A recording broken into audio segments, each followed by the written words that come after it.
मेरी कौम के जवानों, हम बेटी को रुखसत करते वक्त कुरान गाड़ी में रखना जरूरी समझे, घर में लाते वक्त उस पे कुरान का साया करना हमने जरूरी समझा। अगर जरूरी नहीं समझा तो बेटी को कुरान पढ़ाना जरूरी नहीं समझा, उसे कुरान सिखाना जरूरी नहीं समझा। यही वजह है जो कुरान तुम जगेज में देते हो, बरसों बरस बीत जाते हैं, उसकी गर्द उड़ाने वाला कोई नहीं होता, उसकी मिट्टी साफ करने वाला कोई नहीं होता है। यार फ्रिज रोज साफ किया जाता है, टीवी पे रोज कपड़ा लगता है, घर के अंदर रोज पोछा लगता है, लेकिन कभी कुरान से गर्द उतारने का न तुझे मौका मिला, न तेरी बीवी को मौका मिला। कौन उतारेगा गर्द? वो उतारता है जिसे कुरान पढ़ना आता हो। न इसे कुरान पढ़ना आता, न बीवी को आता है। मैं कहता हूँ जरूरी ये नहीं था जहेज में कुरान दिया जाए, जरूरी ये था कि बेटी के साथ उसके सीने में कुरान की दौलत अदा की जाती। क्यों नहीं पढ़ाते बेटियों को? रखे रखे कुरान पे गर्द जम गई, कोई गर्द उतारने वाला नहीं। हाँ, सजदे में गिर के कह रहे हैं अल्लाह खालिद बिन वलीद कब आएगा, मोहम्मद बिन कासिम कब आएगा? अमाल हैं तेरे। हमारी कंडीशन ये है कि हमारी गोद में मोहम्मद बिन कासिम आ सके, सलाहुद्दीन अय्यूबी आ सके, और जिस घर में एक एक लुकमा हराम का हो वहां सलाहुद्दीन तो क्या रहमत का फरिश्ता नहीं आता। क्या सोच के बैठे हैं हम दुआएं मांगेंगे और अल्लाह तो पहाड़ भेज के पीस देगा लोगों को? ये सोच के बैठे हो? खुदा की कसम याद रखो, अगर चाहते हो कि बेटा सलाहुद्दीन अय्यूबी पैदा हो, बेटा मोहम्मद बिन कासिम हो, तो डीजे में गाने ना बजा, तमाशे करके बहू ना ला, दुनिया को बेटियों का नंगा नाच ना दिखा। अगर तेरे घर के अंदर बेटे के सेहरे पहनने के दिन आएगा, रात को शुक्रिया की 10 रकात नमाज अदा कर। कड़वी लग रही होंगी ना बातें? हमारी कौम में तो सबसे अमीर ही वो है जो सबसे बड़ा गुंडा होता है। हाँ जी, आज किसी शरीफ को गली से गुजार दो, कोई सलाम करने तैयार नहीं। ऐसा सीधा बंदा निकाल दो जिसने जिंदगी में हराम न खाया हो, कभी झूठ ना बोला, वो निकल के जाता है ना तो लोग मुंह करके नहीं देखते। 8 नंबर के डकैत को गली से निकालो। हाँ, जिसकी अंटी में हमेशा रहता हो उसे निकाल। पूरी कौम कहती प्रधान सलाम अलैकुम, ठेकेदार सलाम अलैकुम। तुम उसे सलाम करते हो जिससे डरते हो, उसे सलाम क्यों नहीं करते जिससे कायनात के रब भी प्यार करता हो और रब का महबूब भी प्यार करता हो। हमारी तो इज्जत का मेयार भी ये है, हम उसे प्यार कर उसको सलाम करते हैं जो सबसे बड़ा गुंडा होता है। ये कड़वी सच्चाई है। दौलत दी तो अकड़ गया। मुझे बता क्या लफ्ज़े सेठ से तकब्बुर की बू नहीं आती? किसी के नाम के साथ फला सेठ आ रहे हैं, फला सेठ आ रहे हैं, खुदा की कसम कायनात के सारे खजानों और पूरी मिल्कियत का मालिक सिर्फ अल्लाह है। किस अकड़ में है? सेठ है तू, एक फोड़ा निकालेगा यहां से, जितनी 7 पुश्तों से कमाई गई थी 3 दिन में बिक जाती है। सेठ है तू,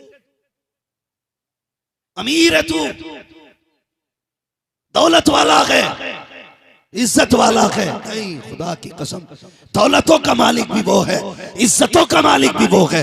घमंड न किया कर। बड़े अच्छे अच्छों की अकड़ निकाल दी उसने, और ऐसी निकाली कि कोई पानी पिलाने वाला नसीब नहीं हुआ, नहीं हो सका।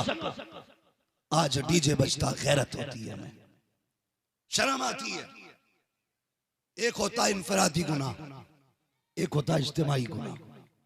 इनफरादी कर रहे हैं आप, उसकी मार आप पे पड़ेगी। जो इज्तिमाई आप करते हैं, खुद तो करते हैं, दूसरों को भी शामिल करते हैं। यार किस किस का बोझ उठाएगा तू? किस किस का बोझ उठाएगा? अल्लाह ने सिर्फ इतना पूछ लिया, बताइए अंगूठी कहां से लाया था, हिसाब नहीं दे पाएगा। उसने पूछ लिया ये कहां से खरीदी थी, ये पगड़ी, ये जुब्बे, ये साफे कहां के थे, हम इसका हिसाब नहीं दे पाएंगे। तो जो तूने इकट्ठा करके बेटी को नचा के दुनिया को दिखाया, तू कहता मेरी बेटी नहीं नाची, वो तो किराए पे लाई गई थी। यार पूछ किसी नाचने वाली से, वो अपनी खुशी से नाचने आई है या भूख उसको यहाँ तक लेके आई है, मजबूरी ने उसे नाचने पे मजबूर किया है, और तुम नाच के करके कहते हो मेरी बेटी नहीं थी, ये तो दूसरे की लाई गई थी, पैसे लेके गई है तब नाच के गई है। खुदा की इज्जत की कसम खा के कहता हूँ लोगों, अगर ये सोचते हो ये मेरी बेटी न थी, अगर मजबूरी में तुमने किसी की बेटी को नचाया, खुदा उस वक्त तक मौत नहीं देगा जब तक तेरी बेटी को जमाने के आगे जलील नहीं कर दे। क्यों नहीं डरते अल्लाह से? कितने बड़े प्रधान हो तुम, कितने बड़े ठेकेदार हो तुम, तुम्हारी जिम्मेदारी जेब में रख देगा 2 मिनट में। 2 मिनट में हमारा कौम का मौलवी अगर ये कह दे, ये कह दे भाई ये जो पैसे आतिशबाजी में लगाए हैं, ये जो बारात में लगाए हैं, दे देते थोड़ा सा, ये जो तुमने 10,000 का डीजे किया है, ये 10,000 हमें देते, हम 5 पंखे लाके लगाते, इससे कुरान पढ़ने वालों को राहत मिलती। तो कहते हैं मौलवी तो दांती डाले रहते, हाँ बस ये तो ये चाहते हमें मिल जाए, इनका कोई फायदा नहीं, उसमें इनका कोई फायदा नहीं है, उसमें आपका फायदा है, उसमें आपका फायदा है।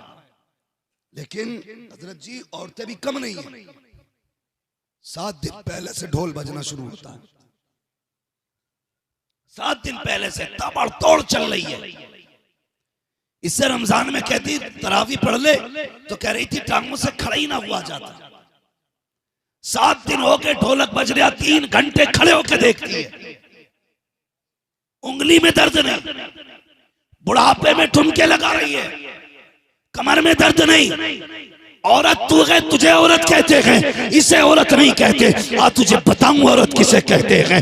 अल्लाह अकबर, एक दीवाना मदीने को चला, अल्लाह अकबर, जब मुस्तफा की गलियों में पहुंचा तो दिल कह रहा था हुजूर का मदीना वो शहर है जहां पे 2 जन्नतें हैं, 2 जन्नतें हैं।